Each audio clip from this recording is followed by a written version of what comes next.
Happiness के बारे में बात करने वाला हूँ। इनफैक्ट जब मैं ये ट्रेनिंग डिज़ाइन कर रहा था, ये एक्चुअली मेरी ट्रेनिंग है एक, तो मैं चाहता हूँ कि थिंग्स दैट मैटर के जो अटेंडीज़ हैं उनके साथ भी शेयर करूँ कुछ पॉइंट्स। जब ये ट्रेनिंग मैं डिज़ाइन कर रहा था तो मुझे बड़ा रियलाइज़ हो रहा था कि काश ये बातें मुझे टीन एज में पता होती, काश मुझे किसी ने इस तरह समझाया होता, तो बहुत सी डिसीजन मेकिंग मेरे ठीक हो सकते थे। बट एनीवे, कदर अल्लाह, हर चीज़ बेहतरी के लिए होती है, इंसान लर्न करता है अपनी मिस्टेक से। बट आज जो इंशाल्लाह बातें आपको पता लगने वाली है हैप्पीनेस के बारे में, उसमें साइंटिफिक पर्सपेक्टिव भी है, साइकोलॉजिकल भी, और इंशाल्लाह एंड में फिर मैं इस्लामिक पर्सपेक्टिव भी बताऊंगा।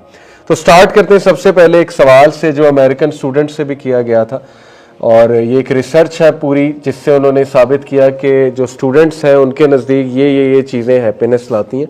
लेकिन बाद में उन्होंने एक एक चीज़ को एनालाइज किया कि क्या वाकई इससे खुशी मिलती है। तो यही सवाल मैं आप सबसे करूंगा, if I only had dash I will be so happy. अगर मेरे पास ये चीज़ होती तो मैं बहुत खुश होता। तो आपकी लिस्ट में क्या है? ऑनेस्टली बताएं मुझे। जैसे अमेरिकन स्टूडेंट्स की लिस्ट भी मैं अभी आपको दिखाता हूं कि उनकी लिस्ट में 1 2 3 4 5 क्या था क्रोनोलॉजिकल ऑर्डर में। तो आपकी लिस्ट में क्या है? मनी, बिल्कुल बिल्कुल सही, यस। मेरी लाइफ में ना की पेन बहुत ज़्यादा है, पुअर पेरेंटिंग की वजह से, पुअर स्कूलिंग की वजह से और इमोशनल फुलिशनेस की वजह से। अगर दूसरों की जिंदगी में ये तीनों पेन्स ना आएंगी ना, हाँ, तो खुशी होगी। ठीक है, ठीक है जी। ओके, मदर, फैमिली यानी। अगर मेरा हर मोमेंट आने वाले मोमेंट की बेहतरी में गुजर रहा है। सही है, सही है जी। और कोई इसमें लिस्ट में? Sorry, perfection. ठीक है, परफेक्शन होनी चाहिए हर चीज़ में। ओके, राइट जी। और कोई? किसी गोल अचीव होते हैं। ठीक है, ठीक है। Religious knowledge. ओके, चलें अब हम अमेरिकन स्टूडेंट्स का देखते हैं कि उनकी लिस्ट में क्या था, और मैं बारी बारी इसको डिस्कस करता हूँ। Number 1 money, number 2 good job, number 3 awesome stuff, number 4 true love, number 5 perfect body, and number 6 good grades. तो ये भी अगर किसी की लिस्ट में इनमें से कोई एक है तो कोई ऐसी मायूब बात नहीं है, क्योंकि बहुत कॉमन चीज़ें हैं, ठीक है, और कॉमनली इनसे खुशी आती है, इसका इनकार भी हम नहीं कर सकते। ओके, मिसाल के तौर पे देखें, पैसा, मुझे भी खुशी होती है जब मेरी सैलरी बढ़े, एक फितरी बात है। जब मेरी पहली जॉब लगी थी, मुझे अभी तक याद है, और मेरी ज़िंदगी का one of the most happiest day था। गुड जॉब, यस, बहुत से स्टूडेंट्स पढ़ इसीलिए रहे हैं कि उनकी अच्छी जॉब लगे, और जब बहुत अच्छी जॉब लगेगी तो वो बहुत खुश भी होंगे। ऑसम स्टफ से यहाँ पे मुराद है मुख्तलिफ चीज़ें, गैजेट्स, कार्स। कुछ लोग का शौक गाड़ियाँ होती है, तो उन्हें बहुत अच्छी उनकी ड्रीम कार मिल जाए तो खुश होते हैं, और वाकई होते हैं, खुशी का लेवल उनका हाई जाता है। कुछ लोग जो है उनको, मिसाल के तौर पे टीनेजर्स की बात करूँ, PS4 बहुत पसंद है, उनकी ड्रीम है लेना, वो मिल जाए तो वो दिन उनके लिए बहुत खुशी का दिन होता है। ऑसम स्टफ में फिर गैजेट्स भी आते हैं, स्मार्टफोन्स आते हैं, कुछ लोग टेक जो है वो लवर्स होते हैं, टेक लवर्स। तो yes, true love is on the list definitely. किसी बंदे को सच्ची मोहब्बत हो जाए अगर, और उससे उसकी शादी हो जाए, ट्रू लव उसे मिल जाए, तो उसकी ज़िंदगी का एक मकसद पूरा हो जाता है, मतलब उसके मुताबिक, तो it is on the list. Perfect body, कुछ लोग जो है वो एक्सरसाइज करना पसंद करते हैं, और उनकी एक इमेज होती है कि मेरी ऐसी ऐसी बॉडी हो, स्पेशली टीनेजर्स, खसूसन ख़वातीन से जब पूछा गया तो उनकी लिस्ट में ये था डेफिनेटली। तो perfect body is on the list, कि अच्छी सेहत हो, अच्छा फिगर हो, अच्छी बॉडी हो। गुड ग्रेड स्टूडेंट्स के लिए खुशी का एक ज़रिया है।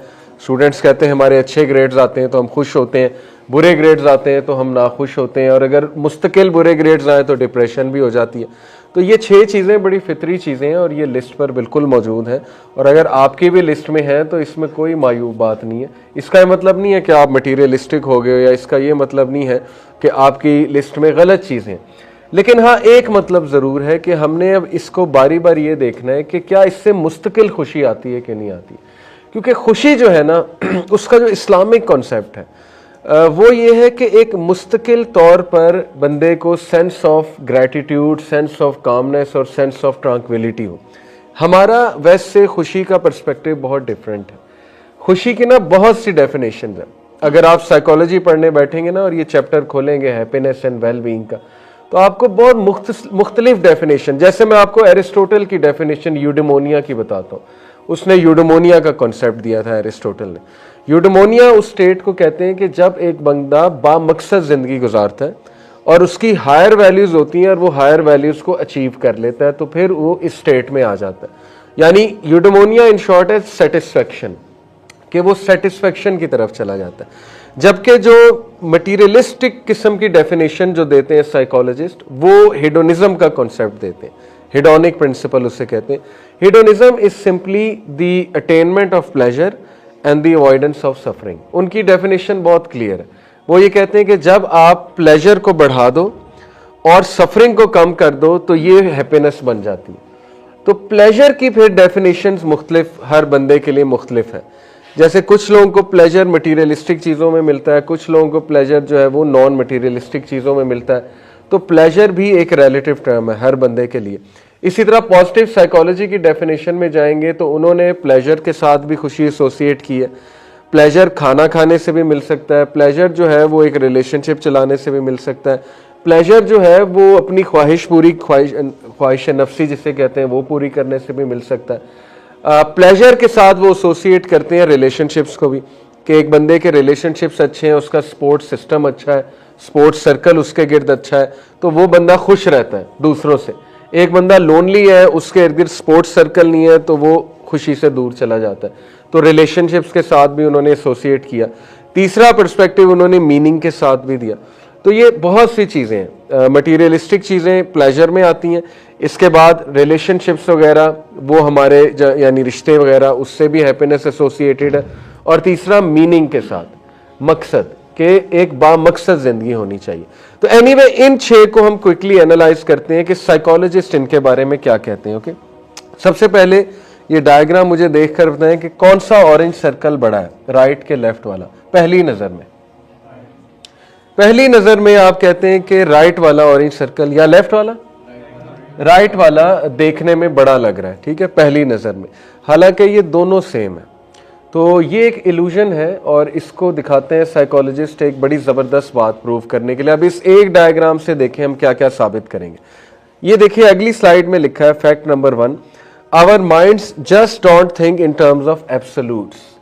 हमारा माइंड एब्सोल्यूट देखकर जज नहीं करता है, बल्कि रेफरेंस पॉइंट्स देखता है, इर्द गिर्द के रेफरेंस पॉइंट्स। अब पीछे दोबारा अगर हम आए तो मैं आपको ये बताता हूं कि जो राइट वाला सर्कल है, उसका जो रेफरेंस पॉइंट है इर्द गिर्द, जिसके मुताबिक हम उसको जज कर रहे हैं, वो छोटे सर्कल्स हैं, ब्लैक।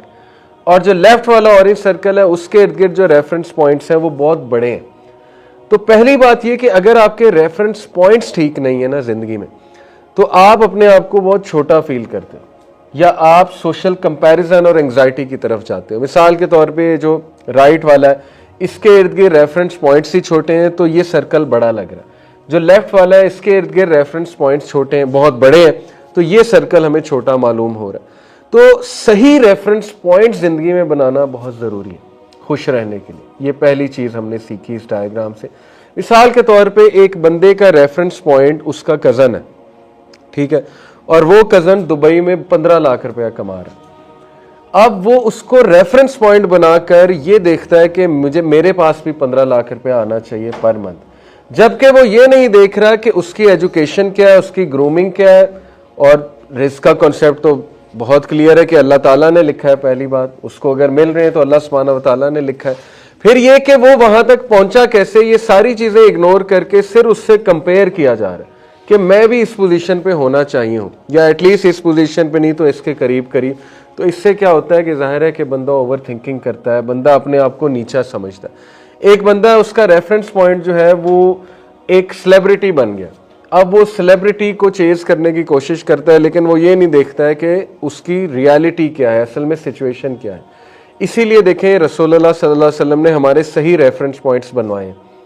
प्रॉफिट मोहम्मद सल्लल्लाहु अलैहि वसल्लम की हदीस है कि जब दुनिया के मामले में किसी को देखो तो अपने से नीचे को देखो, और दीन के मामले में किसी को देखो तो अपने से ऊपर को देखो। ये हमारे रेफरेंस पॉइंट्स ठीक हो रहे हैं ताकि तुम लोग रिलैक्स रहो, ताकि तुम लोग एंग्जाइटी और सोशल कंपैरिजन की तरफ ना जाओ। दूसरी इस चीज डायग्राम से एक बात प्रूव होती है कि जब हमारे पे पीयर प्रेशर बहुत ज्यादा होता है, ये ब्लैक सर्कल्स ना पीयर प्रेशर है, तो जिस पर पीयर प्रेशर ज्यादा होता है वो अपने आप को छोटा फील करता है, क्योंकि फिर उनकी पर्सनैलिटी दब जाती है, फिर वो आर्टिफिशियल बनना शुरू हो जाते हैं। ये एक बड़ी इंपॉर्टेंट बात है लर्न करने के लिए, ठीक है। पीयर प्रेशर को बर्दाश्त करना और पीयर प्रेशर को केटर करना और ओरिजिनल रहना, ये हर एक के बस की बात नहीं होती। ज़्यादातर लोग जब यूनिवर्सिटीज़ में जाते हैं, कॉलेजेस में जाते हैं, तो उनके इर्द गिर्द के जो पीयर्स होते हैं वो उनके रोब में आ जाते हैं, उनकी ऑ में आ जाते हैं, आप ये कह लें, ओके। और बड़ा मुश्किल होता है उनकी अपनी ओरिजिनलिटी मेंटेन करना। तो being original is very difficult, और ये रिसर्च से साबित है कि जो लोग ओरिजिनल रहते हैं वो खुश रहते हैं, क्योंकि they have no one to please except Allah सुब्हानहू व तआला, या they have no one to please except, वो अपने लिए करते हैं, जो भी रेफरेंस पॉइंट्स वो बनाते हैं वो सही बनाते हैं और सही डायरेक्शन में चीज़ें करते हैं, ओके। तो पहली चीज़ इस डायग्राम से साबित होती है कि we tend to make comparison with the reference points, therefore we better be sure कि वो रेफरेंस पॉइंट्स लाइफ में ठीक हैं, पहली बात। दूसरी, ये आगे की डायग्राम अगर हम देखें, जैसे कि ये एरोज आपको नज़र आ रहे हैं, तो इसमें भी अगर मैं आपसे पूछूंगा कि कौन सा एरो हॉरिजॉन्टली बड़ा है, तो नीचे वाला साफ नज़र आ रहा है कि वो बड़ा है। अगेन जब मैंने हेड्स को रिमूव किया, एरो के हेड्स को रिमूव किया, तो दोनों जो है वो सिमिलर है।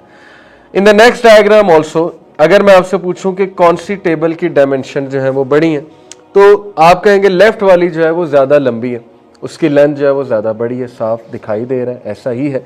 लेकिन जब कार्ड से मेजर किया गया बाकायदा, और आप देखें कि दूसरे को भी मेजर किया गया, तो दोनों की डायमेंशन सेम है। वेरी स्ट्रेंज, दोनों की डायमेंशन जो है वो एग्जैक्ट इक्वल है।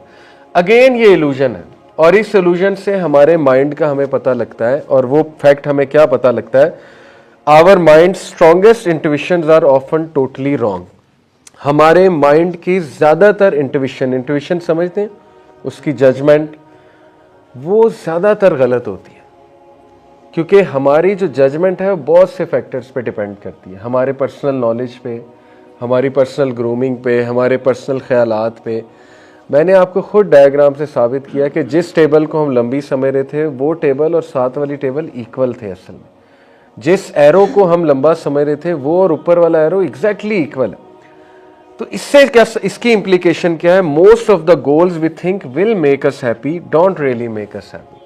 अगर माइंड डायग्राम्स को गलत पढ़ सकता है, तो क्या माइंड गलत गोल्स नहीं फॉलो कर सकता? क्या माइंड जो है वो गलत लोगों को आइडियल नहीं बना सकता? क्या माइंड गलत रेफरेंस पॉइंट चूज नहीं कर सकता? बुनियादी सी बात है। एक चीज़ से हमने ये बात समझने की कोशिश की कि हमारा माइंड वल्नरेबल है, ठीक है, हमारा माइंड मोहताज है बहुत सी चीज़ों का।